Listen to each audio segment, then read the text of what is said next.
In the 21st century, one of humanity's most celebrated achievements still lives under a shadow of doubt. The moon. Tranquility Base here. The Eagle has landed. No way! We landed on the moon! But didn't we fake the moon landing? A place we're taught we reached, and a place some people insist we never did. That in 1969, when televisions were still in black and white, and folks were still using rotary phone, and most new cars sold in the United States didn't even have power windows or fucking air conditioning. So what's the truth? Did the Apollo missions really land on the lunar surface? Or was it the most convincing performance in modern history? Tonight, we step into the controversy, the claims, the counterclaims, and the evidence that keeps this argument alive. For decades, a small but loud community has argued the same core idea. NASA didn't take us to the moon. According to them, the missions were staged, maybe even filmed by a legendary Hollywood director using massive sets, controlled lighting, and carefully designed illusions. Some former believers say they changed their minds after studying the footage and photos for years, pointing to too perfect images, strange shadows, and details they believe don't match a real lunar environment. There were 5,770 photographs taken on the lunar surface by the 12 astronauts. The only proof you need to prove that the moon landings are fake is that one picture where an astronaut's shadow is at 12 o'clock and a shadow from a rock 5 feet away is going at 9 o'clock. And when astronauts push back, the confrontations can get heated, turning public skepticism into viral moments that fuel the story even more. Here's the thing. This debate isn't just about rockets and rocks. It's also about trust. Over time, distrust of institutions, government, media, authority has grown. And the modern internet doesn't just spread information, it spreads certainty. In the past, you might hear a theory once and forget it. Now it can be clipped, reposted, and amplified millions of times, until a suspicion feels like a fact. Lost the technology to get us to the moon. Where did it go? They lost the tapes. Well, not only that, they filmed a lot of training footage. And they definitely tried to pass some of that training footage off as legit. And that radio command link. Actually,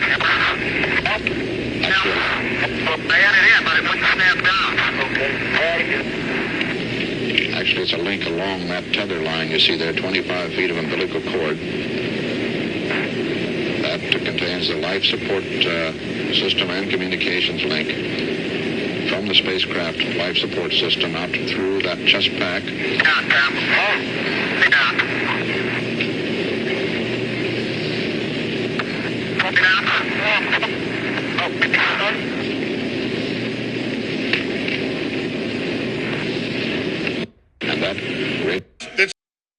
And for some, the moon landing is the ultimate. If they lied about that, what else did they lie about? To understand why this topic won't die, you have to rewind the clock. The 1960s weren't calm times. The United States and the Soviet Union were competing for global dominance, and space became the loudest scoreboard. When the Soviets launched the first satellite into orbit, it rattled America. The pressure to catch up wasn't just scientific, it was political, cultural, and psychological. So the question conspiracy theorists always ask is simple. Was winning the space race so important that America faked it? And if it was faked, that means thousands of people either participated or stayed silent. This is the first time we're going to send humans to the moon, and we're going to have humans in low Earth orbit. That is awesome. Here I come. That's not a small claim. Even back then, not everyone believed the official story without questions. Some critics argued the risk was too high. Giant rockets, experimental landers, primitive computing by today's standards. They claimed NASA couldn't afford a public failure, especially with the entire world watching.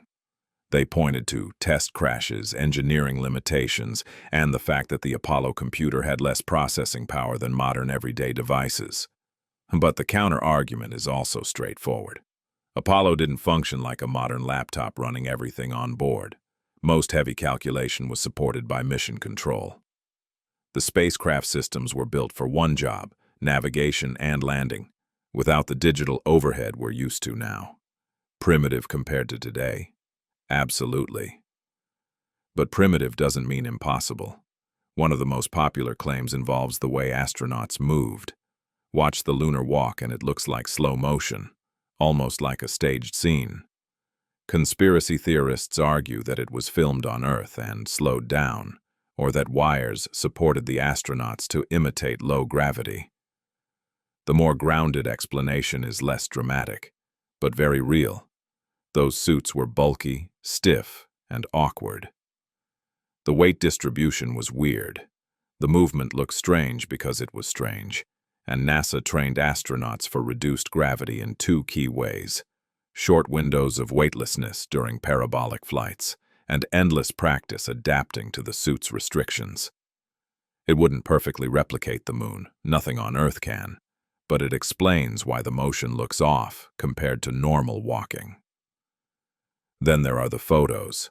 Some critics say, these images are too iconic, too crisp, too clean to be real. They argue that if astronauts were wearing pressurized gloves, operating complex cameras should have been clumsy and inconsistent. They ask how anyone could frame shots without a viewfinder, but the Apollo cameras weren't standard store-bought cameras. They were modified.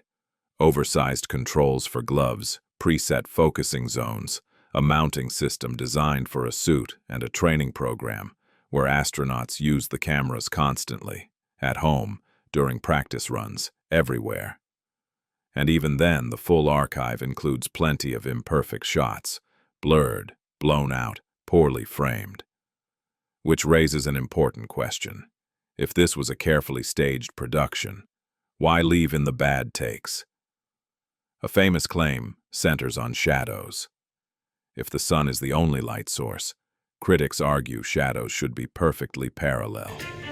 Again, intersecting shadows and another hotspot. And again. And again. It is simply impossible for this picture to have been taken with sunlight on the moon. Here, the shadows are shown to be as black as pitch. And yet here, completely in a shadow, the astronaut is lit up like a Christmas tree. How can this be? Or this, on the shadow side of the lunar module. In this magnification of an Apollo photograph, a rock, very likely a papier-mâché prop because of the crease here, is categorized with the letter C. In later releases of the same picture, the letter is gone, probably airbrushed a simpler out. Explanation. Wide-angle lenses can create perspective effects that make parallel lines look like they're shifting. And the surface itself isn't flat. Small slopes, craters, ridges, tiny changes in terrain can bend how shadows appear in a still image. Plus, astronauts weren't lit only by direct sunlight. The lunar surface reflects light. Bright objects reflect light. The lander reflects light. Space suits reflect light. That's why astronauts can appear lit up even when they're standing near harsh shadows. Then there's the flag. People point to footage where the flag appears to wave and say, there's no wind on the moon, so how is it moving? The key detail is that the flag wasn't hanging like a normal flag. It was supported by a horizontal rod at the top, basically forcing it into a waving shape. And during installation, the pole was twisted and pushed into the surface, causing vibrations. With no atmosphere, there's no air resistance to stop the movement quickly, so it can oscillate longer than people expect. It's less breeze and more springy pole plus momentum. Another big question. If a powerful rocket engine landed on a dusty surface, why don't we see a giant crater or dust blown everywhere?